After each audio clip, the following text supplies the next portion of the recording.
ইউক্রেনের সঙ্গে যুদ্ধবিরতি নিয়ে যুক্তরাষ্ট্রের প্রস্তাবে একমত হয়েছেন রাশিয়ার প্রেসিডেন্ট ভ্লাদিমির পুতিন। তবে যে কোনো যুদ্ধবিরতিতে সংঘাতের মূল কারণগুলোর সমাধান করতে হবে বলে শর্ত দিয়েছেন তিনি। তবে যুদ্ধবিরতি পরিকল্পনা নিয়ে ভ্লাদিমির পুতিনের এই প্রতিক্রিয়াকে প্রতারণা বলেছেন ইউক্রেনের প্রেসিডেন্ট ভলোদিমির জেলেনস্কি। বিস্তারিত মনিরুজ্জামান বাবুর প্রতিবেদনে।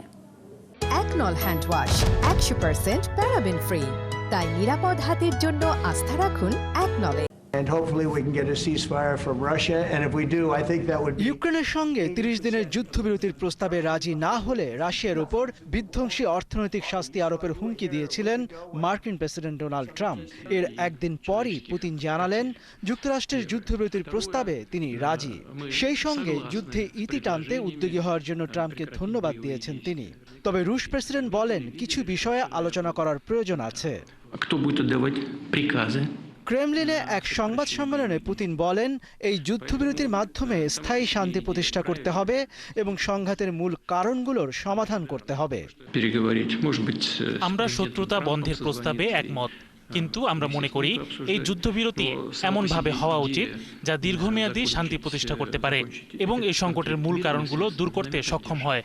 এছাড়া যুদ্ধবিরতি কিভাবে কাজ করবে সে সম্পর্কে কিছু প্রশ্ন তুলে ধরেন পুতিন।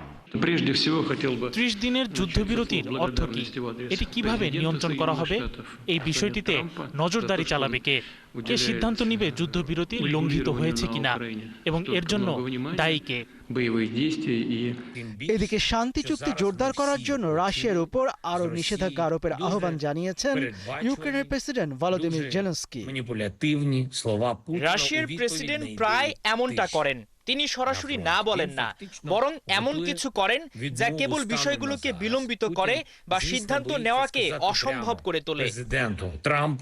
এদিকে যুদ্ধবিরতি প্রস্তাব নিয়ে পুতিনের সাথে আলোচনা করতে মস্কোয় রয়েছেন ডোনাল্ড ট্রাম্পের দূত স্টিভ উইটকফ। গেল মঙ্গলবার সৌদি আরবের জেদ্দায় অনুষ্ঠিত যুক্তরাষ্ট্র ও ইউক্রেনের কর্মকর্তাদের মধ্যে বৈঠকের পর রাশিয়ার সঙ্গে 30 দিনের যুদ্ধবিরতিতে রাজি হয় ইউক্রেন। মনিরুজ্জামান বাবু, ৭১।